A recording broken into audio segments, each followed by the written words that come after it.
Hello, this is Joan Fernley, your French and Latin diction coach for choirs. In this video, I will read the sequence. This is the complete Dies Irae. It is the fourth Latin tutorial of my 11-part series covering all the Latin texts of the classic choral Latin Requiem.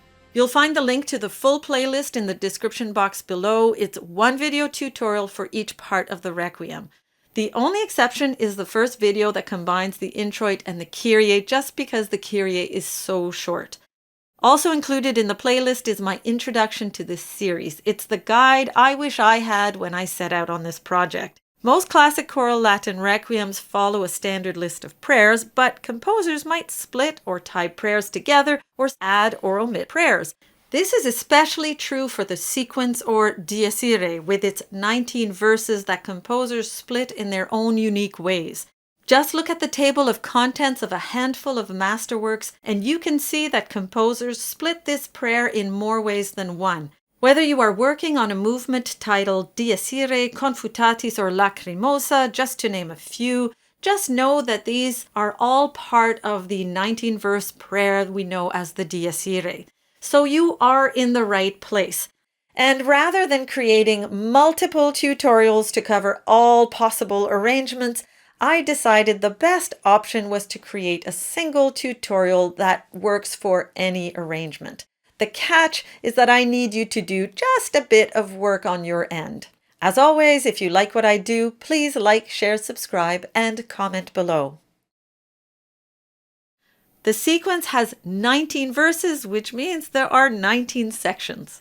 Each section is titled according to the incipit, that is, according to the first word or two of each section or verse. I've put the timestamps where each section begins. This way you can jump ahead to wherever you need to be, because it really depends on the requiem you're working on. You may or may not have to learn all these parts. Dies irae, dies illa, solvet seclum in favilla. Teste David cum Sibylla.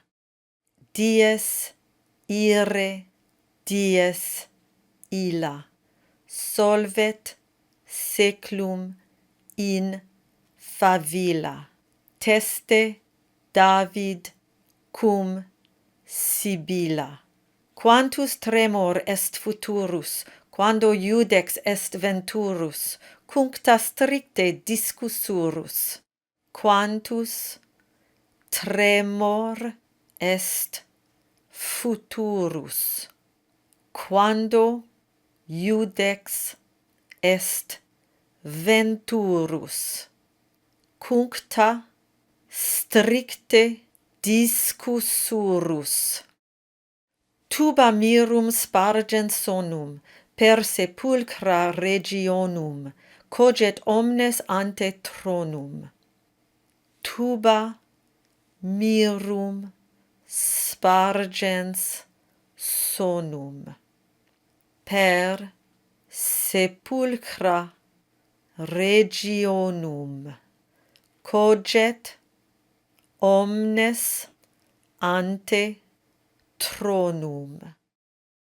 Mor stupebit et natura, cum resurget creatura, judicanti responsura.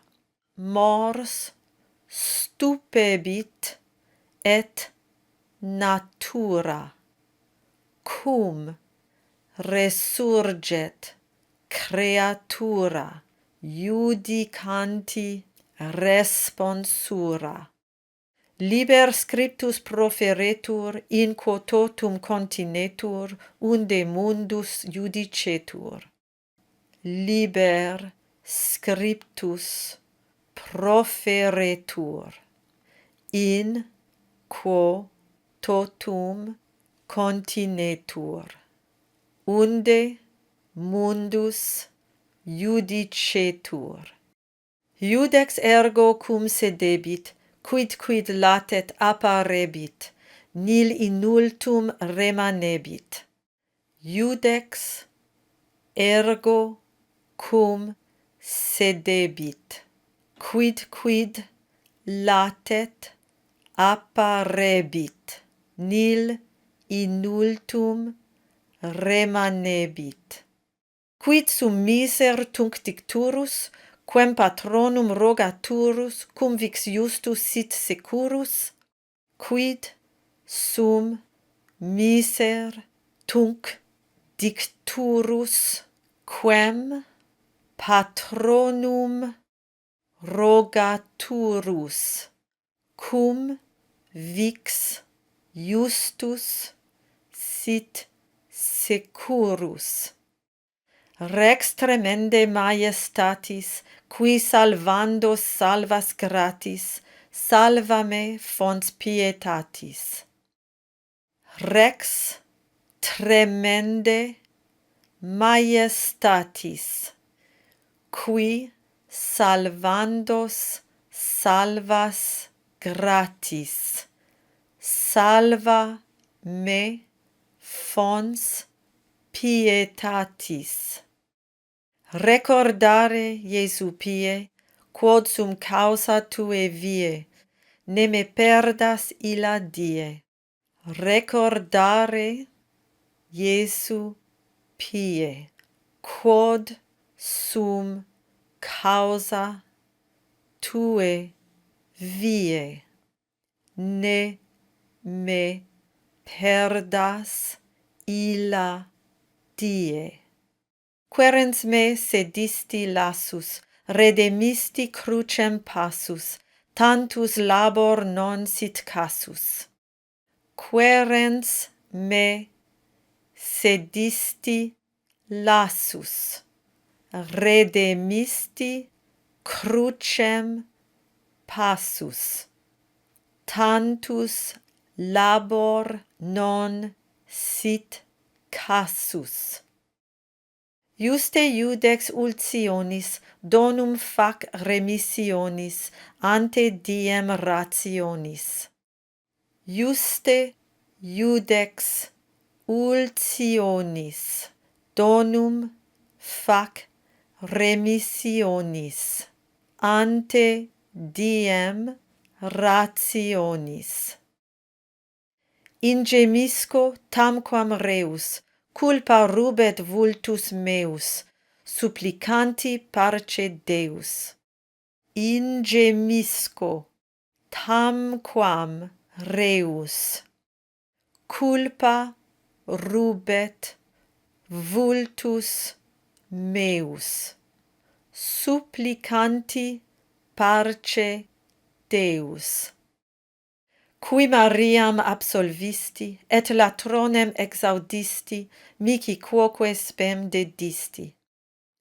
Qui Mariam absolvisti, et latronem exaudisti, mihi quoque spem dedisti.